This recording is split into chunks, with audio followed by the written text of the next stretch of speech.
नमस्कार प्रणाम अहाँ सब गोटा के। अभी हम दिखा रहा छी, देखियो एगो आम लगभग आधा केजी से ऊपर होगा नहीं अंकल? इसको जोखिए तो, जोखिए ना, इसको जोखिए ना। क्या करूँ? तोलना है। हाँ तोलिए तो। ये 2 केजी है? नहीं 2 केजी देखते हैं।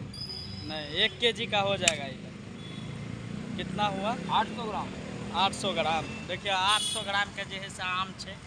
अंकल जो है से बेच रहा है। देखियो इसको इस साइड में रखिए।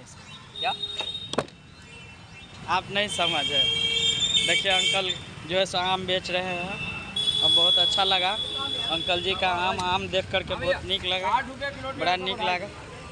60 रुपये केजी दे रहा है, देख सके छिए।